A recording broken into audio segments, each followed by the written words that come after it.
On dit on doit, indépendantistes et non indépendantistes. Avant le référendum de 2018, impérativement, dialoguer pour construire ce qu'on a appelé le socle de notre communauté de destin. Pour que indépendantistes et non indépendantistes puissent édicter dans une déclaration commune le socle de la communauté de destin des Calédoniens. Nous n'avons pas beaucoup de temps pour le faire. De juillet 2017 à avril 2018. Pourquoi avril 2018 ? Parce que c'est là que le décret qui organise le référendum interviendra. Et après, il sera probablement trop tard. Donc nous avons 8 à 10 mois devant nous pour construire avec les indépendantistes cette déclaration commune qui fixe le socle de la communauté de destin entre Calédoniens. Qu'est-ce que ça veut dire ? Ce ne sont pas que des mots. Le socle de cette communauté de destin, nous avons, avec Philippe Michel, Philippe Dunoyer, Gérard Poadja, Philippe Germain, Elanie Kaoué et tous les amis de Calédonie ensemble, nous l'avons décliné, ce socle. Le socle de notre communauté de destin, c'est qu'est-ce qui nous rassemble ? Qu'est-ce qui nous unit ? Il n'y a pas que des oppositions entre Calédoniens. Ça ne fait pas 150 ans qu'on vit ensemble, sans qu'un certain nombre de choses nous rassemblent, nous unissent. Ça ne fait pas 150 ans qu'on vit ensemble, sans qu'on constitue quelque part un peuple, avec sa diversité, avec son histoire, avec ses différences, mais un peuple quand même sur cette terre. Et donc, le socle de la communauté de destin, c'est nous permettre d'aller vers ce référendum, pas simplement avec ce qui nous oppose, l'indépendance, mais aussi avec ce qui nous rassemble, ce socle. Ce socle, nous le voyons décliné en 3 points, 3 piliers. Le premier pilier, ce socle, doit dire les valeurs qui nous rassemblent.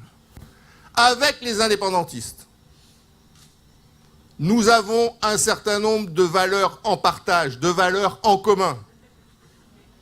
Les valeurs de la République, d'abord. Les valeurs de la République qui, bien sûr, imprègnent depuis plus de 150 ans la vie du pays. Les valeurs de la République, ce sont la Déclaration des droits de l'homme de 1789. 1989, non, là c'était élu maire de la foi, c'est pas pareil. De 1789 et la Déclaration universelle des droits de l'homme, c'est bien sûr le droit à un régime démocratique, à des élections libres. Les valeurs de la République, c'est la liberté d'association, la liberté d'opinion, la liberté d'expression. Les valeurs de la République, c'est la non-discrimination pour des raisons d'ethnie, de préférence sexuelle, de sexe. Les valeurs de la République, c'est tout ce qui a fait la France d'aujourd'hui. Et une France qui a irrigué le monde au travers de ces valeurs. Et bien ces valeurs-là, qu'on soit indépendantiste ou non indépendantiste, qui les réfute ? Qui les réfute? Qui s'y oppose? Qui ne les partage pas? Ben dans toutes les déclarations que j'ai vues des indépendantistes, je ne parle pas des extrémistes, il y en a partout, comme vous le savez, mais dans toutes les déclarations que j'ai vues, et dans tous les écrits qu'ils ont produits, notamment à l'UC ou au Palika, je n'ai pas vu une remise en cause de ces valeurs de la République. Les valeurs de la République sont devenues, à leur manière, des valeurs calédoniennes. Il en est de même en ce qui concerne les valeurs chrétiennes. Les valeurs chrétiennes qui, elles aussi, ont infusé dans le pays depuis plus d'un siècle et demi. Le pardon, l'accueil de l'étranger, la solidarité, la générosité, l'ouverture aux autres, l'amour du prochain. Toutes ces valeurs-là sont aussi devenues, au fil du temps et du travail des églises, des valeurs calédoniennes.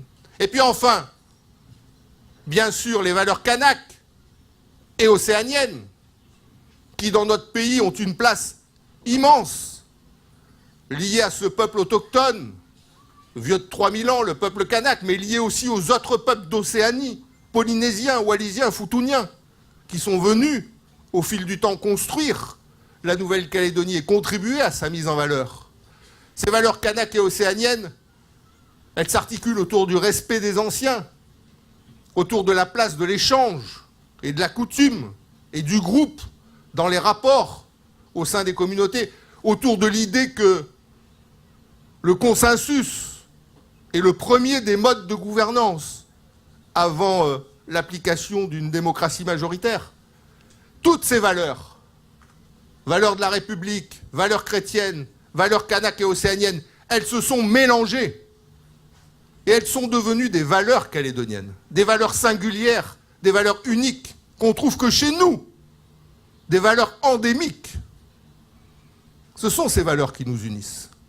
Pourquoi ne pas le dire dans ce socle de la communauté de destin que ces valeurs-là, nous les avons en partage, que ces valeurs-là, nous les portons, et que ces valeurs-là, on les retrouvera au lendemain du référendum, que ce soit l'indépendance ou que ça ne soit pas l'indépendance. Parce qu'elles nous cimentent, elles nous fédèrent au-delà de notre choix politique. Le socle de la communauté de destin, au-delà de cette charte des valeurs calédoniennes, c'est aussi un pacte de gouvernance. On doit pouvoir se mettre d'accord avant le référendum sur ce que seront les institutions après le référendum, que ce soit l'indépendance ou pas. Dans les contributions de l'UC du Palika que j'ai lues, certes, il y a un certain nombre de choses où d'ailleurs ils ne sont pas d'accord entre eux, notamment sur la place de la coutume. Les uns voulant en mettre un peu partout et les autres refusant qu'elle y mette le pied. C'est la différence entre l'UC et le Palika. Mais au-delà de ça, ce pacte de gouvernance, il peut s'articuler autour du maintien des communes. Qui conteste les communes dans notre pays? Si c'est demain Kanaki, il n'y a plus de communes? Vous avez entendu dire ça? Nulle part. Les provinces, il y en a qui veulent supprimer les provinces? Non plus. Le gouvernement, le Congrès, le Sénat coutumier? Non plus. En réalité, il y a un consensus, d'ores et déjà, sur le socle institutionnel. Et toutes les contributions des partis politiques indépendantistes y compris, je n'ai pas vu de modification institutionnelle d'ampleur. Ça ne veut pas dire qu'il n'y a rien à faire, bien sûr qu'il y a des choses à corriger. Les compétences entre les provinces et la Nouvelle-Calédonie, il y a des ajustements à faire. Bien sûr que la clé de répartition doit faire l'objet d'une révision. Elle a été fixée il y a 30 ans. Les choses ont bougé depuis 30 ans. Bien sûr que le gouvernement, dans son mode de fonctionnement, à la fois au niveau de sa collégialité, de sa proportionnalité, doit être revu pour être plus efficace, c'est sûr. Mais là aussi, au bout de 20 ans, quoi de plus normal que de réviser l'exécutif du pays? Bien sûr qu'il faut s'interroger sur les modes de scrutin. On est dans des modes de scrutin proportionnels où tous ceux qui se présentent font des sièges. C'est clair que ça permet l'expression de tout le monde, mais ça ne favorise pas la mise en place de politiques sur la durée avec des majorités. Donc là aussi, il y a probablement un effort à faire pour introduire quelque part une dose de scrutin majoritaire.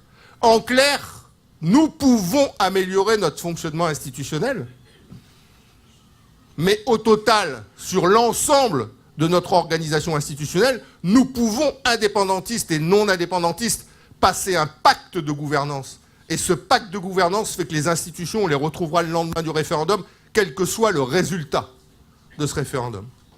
Et puis enfin, après cette charte des valeurs calédoniennes, ce pacte de gouvernance, le troisième pilier de ce socle de cette communauté de destin, c'est un pilier économique. Il y a dans notre pays des sujets, le foncier et la mine, qui ont toujours accompagné les évolutions politiques du pays. Toujours. Il n'y a pas eu d'évolution politique sans consensus sur ces sujets-là. Eh bien, il faut là aussi retrouver des consensus. Un consensus sur le foncier. Calédonie Ensemble, à l'occasion de son conseil politique, à Koné l'a dit. La redistribution foncière est, selon nous, arrivée à son terme. On est aujourd'hui dans un pays où 500 000 hectares de terres sont des terres coutumières et 300 000 hectares des terres privées. Il est temps maintenant de se fixer deux objectifs et on doit trouver un consensus avec les uns et les autres sur ces deux objectifs. Premier objectif, sécuriser les terres privées. On ne pourra pas réparer l'ensemble des dégâts de la colonisation. On ne pourra pas restaurer l'ensemble des liens à la terre de tous les clans. Il faut à un moment donné prendre en considération le fait que l'histoire ne peut pas être totalement réécrite. Un certain nombre d'injustices ont été réparées.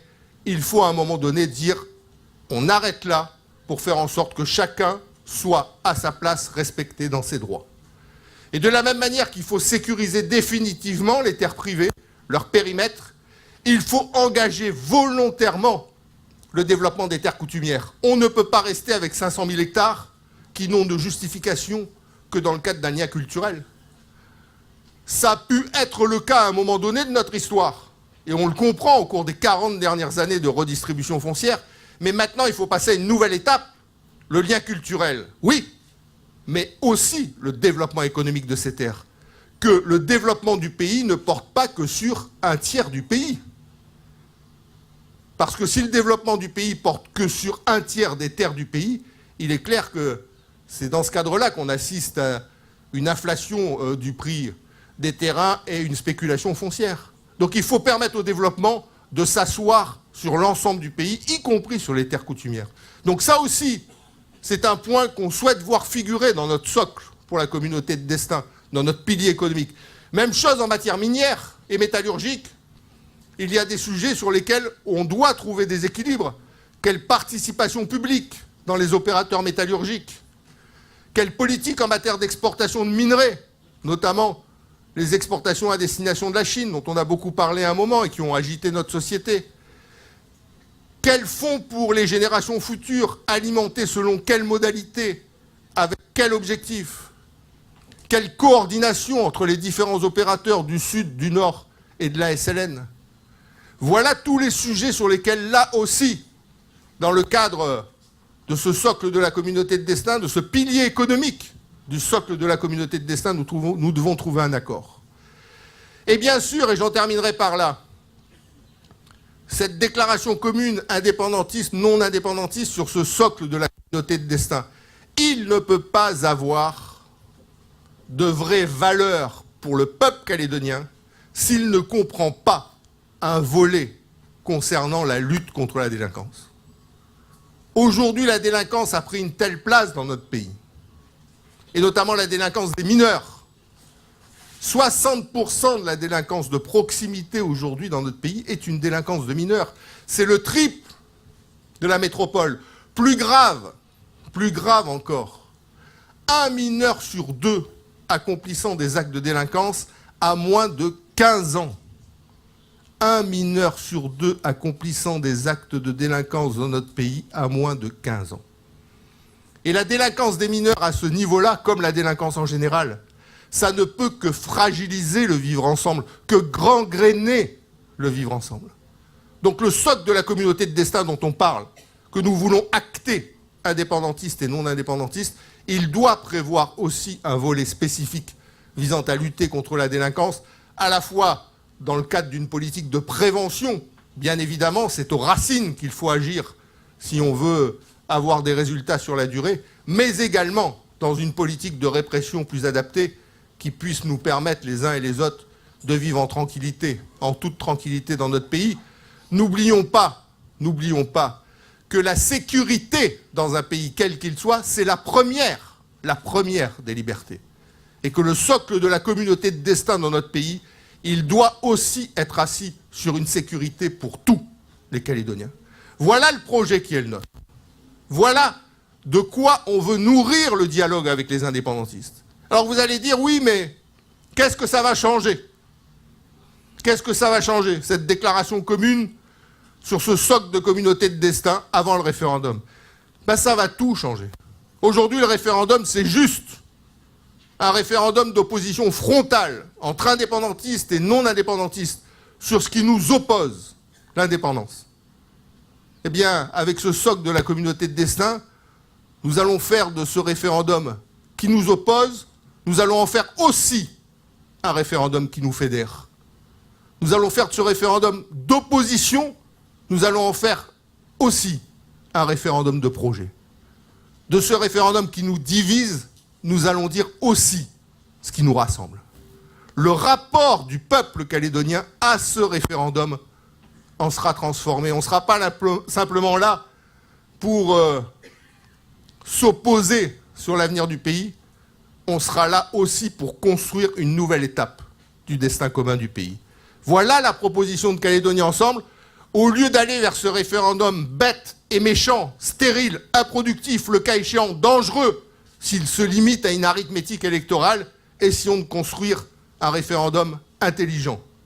Un référendum qui rassemble aussi les Calédoniens, tout en respectant la conviction de chacun, parce que bien sûr, ce référendum sera conformément à l'accord de Nouméa, conformément à la Constitution de la République, conformément aux résolutions de l'ONU, un référendum où on devra dire notre conviction sur l'avenir du pays pour celles et ceux qui souhaitent une Nouvelle-Calédonie qui s'émancipe à l'extérieur de la République et pour celles et ceux qui souhaitent que la Nouvelle-Calédonie demeure au sein de la République. C'est le projet de Calédonie Ensemble, nous en avons fait cette formule, ce slogan de notre campagne électorale. Nous sommes favorables à ce dialogue avec les indépendantistes avant le référendum et notre objectif est d'affirmer l'identité singulière de la Nouvelle-Calédonie au sein de la République. C'est ça que nous portons, un avenir dans la France aux couleurs de la paix. Merci beaucoup.